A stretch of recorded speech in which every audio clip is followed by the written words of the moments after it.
Olá pessoal, sou o professor Eduardo, estamos aqui novamente para falar sobre a coluna vertebral. Para quem assistiu à primeira aula, falei mais sobre as características gerais da coluna, sobre as regiões, e hoje vamos ver mais especificamente as diferenças que tem entre as regiões, as diferenças que tem entre as vértebras.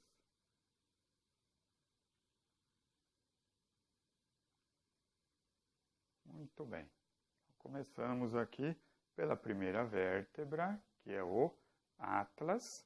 O Atlas tem esse nome porque ele lembra aquela figura mitológica que levava o mundo ali em cima dele, né?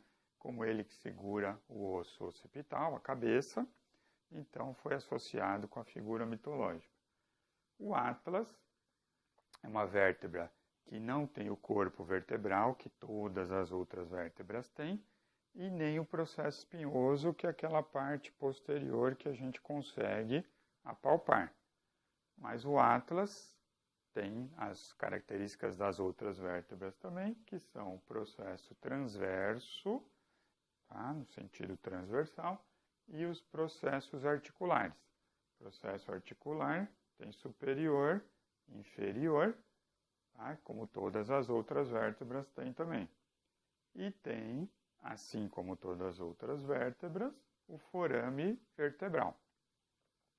Agora, o Atlas, assim como as outras vértebras cervicais, são as únicas vértebras, né, as 7 cervicais, que tem o forame transversário, que é esse forame que fica no processo transverso. Por aí vai passar a artéria vertebral. E a segunda vértebra é o áxis. O áxis é diferente das outras vértebras cervicais também, porque só o áxis tem esse dente, essa pontinha para cima, que é onde vai encaixar ali no arco vertebral, ali do Atlas, permitindo que a gente faça um movimento de rotação. Quando fazemos esse movimento de rotação, é o Atlas junto com a cabeça que estão girando ao redor desse dente do áxis. O áxis também tem, olha lá, forame transversário, processo transverso, processos articulares, superior e inferior. Agora, o áxis já tem o corpo vertebral. Ele é pequenininho, mas ele já tem esse corpo vertebral.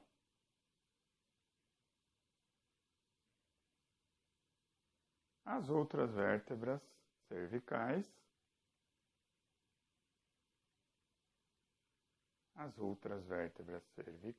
já terão características aí mais diferentes das do Atlas e do Áxis.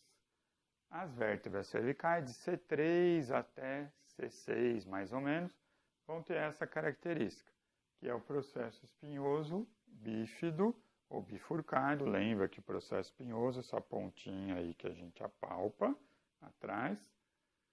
E a C7, que é conhecida como vértebra proeminente, tem o processo espinhoso mais comprido, já mais parecido com as torácicas. Portanto, se você apalpar aí na região posterior, aquela vértebra que ficar mais saliente, mais proeminente, provavelmente será a 7ª cervical, na maioria das pessoas.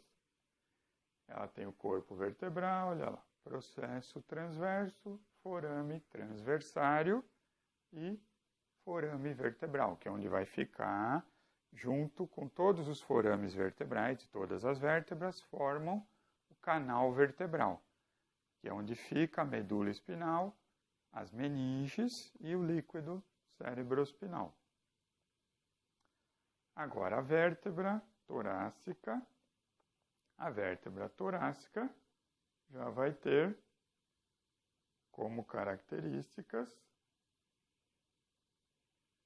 uma vértebra torácica já é diferente das outras vértebras, porque ela vai ter o processo espinhoso mais comprido e apontando para baixo, e tem essas fóveas costais, que são os lugares onde as costelas vão se encaixar. Tem as fóveas costais aqui no corpo vertebral, uma superior e uma inferior, e uma fóvea costal no processo transverso, que é onde vai encaixar o tubérculo da costela. Ela tem também, olha, os processos articulares, superior e inferior. Esses processos articulares, como a gente percebe, eles já são mais aqui no plano frontal ou coronal, ao contrário lá das cervicais, onde os processos articulares ficam num plano horizontal, ou plano transversal. E se a gente usar um pouquinho a imaginação, podemos ver que parece o quê? Tem gente que fala, parece um elefante, parece uma girafa, mas use a sua imaginação, olha, parece uma girafa, tá? Tem muita gente que acha.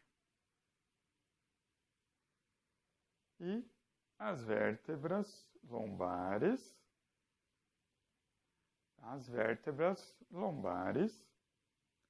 já são diferentes, como podemos ver, olha, o processo espinhoso dela é mais curto, mais quadradinho, a gente fala que tem um formato de machado.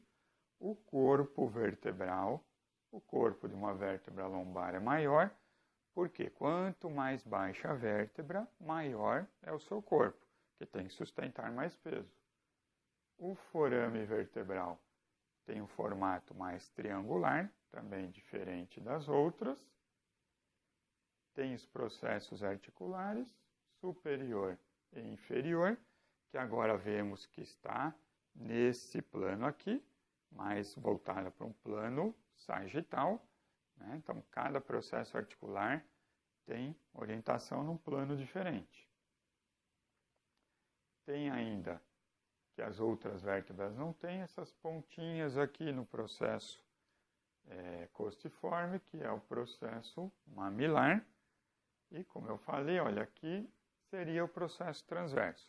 Só que o mais correto de falar numa vértebra lombar é processo costiforme. Por quê? Forma de costela. Costiforme quer dizer em forma de costela. Quem deu o nome achou que parecia com uma costela. Só toma cuidado para não confundir, que quando a gente fala de vértebra torácica, as vértebras torácicas que se articulam com as costelas propriamente. Aqui chama costiforme só por causa do formato parecido com uma costela.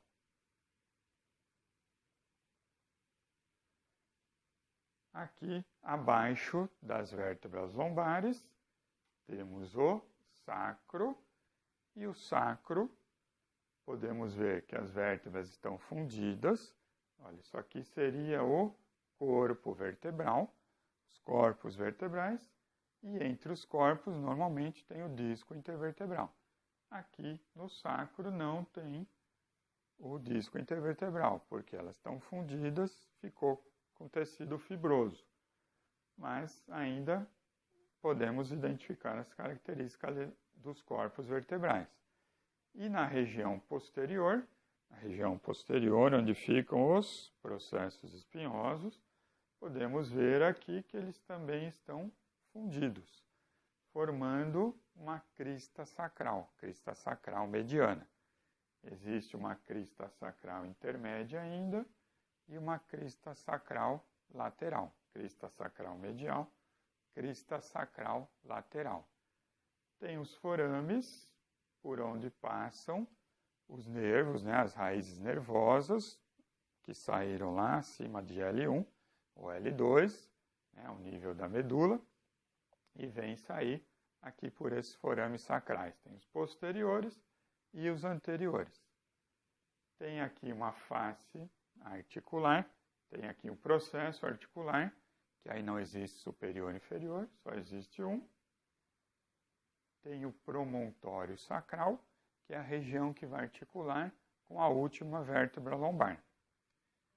Tem essa região lateral, que é a asa do sacro, ou asa sacral, aonde fica essa face articular.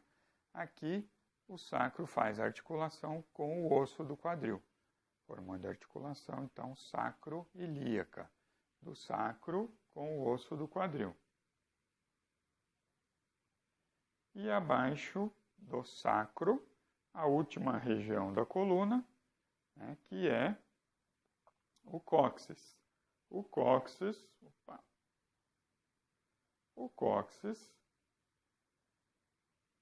aqui formado por 3 ou mais, normalmente 4 vértebras que estão fundidas também. E aqui já podemos observar que não tem nenhuma característica das outras vértebras. Não tem resquícios ali de corpo vertebral, de processo espinhoso. Elas são bem diferentes e quanto mais baixa a vértebra coccígea, né, menor ela fica, mas elas também estão fundidas. E o que fala que o cóccix é um resquício, ali, um remanescente de quando tínhamos a cauda, né? E a cauda se prendia aí no cóccix. Com a involução da cauda, né, foi perdendo a sua função, mas é uma região um tanto perigosa, porque se a pessoa cair sentada, por exemplo, pode fraturar o cóccix, pode quebrar o cóccix. Se tiver uma fratura de cóccix, a gente nem pode falar assenta e chora, porque se sentar vai doer. Então vai ter que chorar em pé mesmo. Mas é uma região complicada porque não é possível engessar essa região. Não daria muito certo engessar toda essa região do quadril. Então, se não tiver com dor, a pessoa vai ficar daquele jeito, com o cóccix quebrado mesmo. Se tiver com dor, se estiver causando algum problema, desconforto, vai ter que fazer uma cirurgia para abrir e retirar o cóccix, retirar essa parte fraturada. Tudo bem, gente? Espero que tenham gostado. Até a próxima aula. Procure lá o canal Professor Anatomia. Ele tem alguns vídeos até com o nome de Entendendo Anatomia. E vocês aguardem que novamente e que brevemente teremos outros vídeos. Obrigado pela atenção e até a próxima.